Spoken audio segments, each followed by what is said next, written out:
I'm looking at Great Controversy, Chapter 18, An American Reformer. The chapter talks about William Miller. William Miller grew up in strange circumstances. His father was an army officer, so he had a very strict upbringing, and his mother taught him how to be frugal and how to be hardworking. But something that a lot of people noticed from a very early age was that William Miller was smart. He was very smart. The kind of smart where you asked a lot of questions and even adults found it difficult to answer. Growing up, he asked a lot of questions and he kept looking for more and more answers. Naturally, his curious mind led him into a society of deists, people who thought that human reason and nature can answer all of life's difficult questions. But William Miller, talking to these people, learning more and more every day, wasn't satisfied with their answers. Their answers only brought up more questions, and it made him more depressed and despondent. Somehow, eventually, this led him to the Bible, and as he turned the pages, he read the words of life, and he was inspired, and he knew that these were the words of God.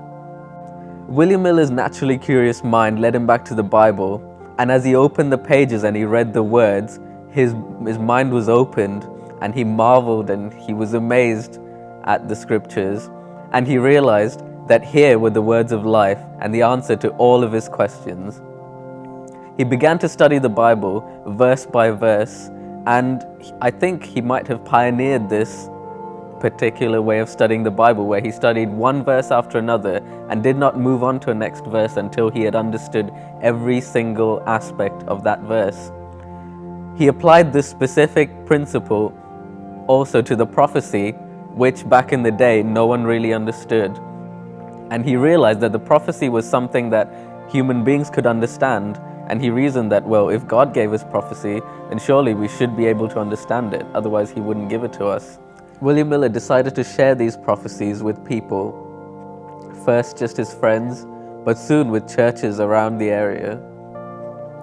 Now the problem with prophecy is, people at the time didn't believe in it. People didn't think that anyone could understand prophecy. But something worked in William Miller's favor. Two prophecies came true just around the time that he was preaching. The first were the stars falling in 1833, and the second was the fall of the Ottoman Empire. This created a lot of buzz around William Miller's preaching, and more people started to come to his meetings.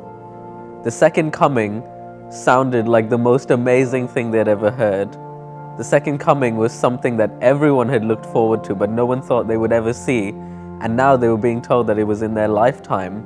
People decided that they need to start taking church more seriously, that they need to start becoming better Christians. William Miller himself urged people to go back to the Bible, to eat and to breathe the Bible, to know every line and know it for themselves. Throughout history, we find that revival can only come through personal prayer and Bible study. Men and women have gone back to the Bible and have found these precious truths and have been convinced, and their hearts have been changed. True revival can only come when each of us as individuals go back to the Bible and study it through prayer and perseverance. I urge you to go read this chapter for yourselves. It's chapter 18 of the Great Controversy, An American Reformer. It's a very interesting chapter, and it has a lot for us to learn today.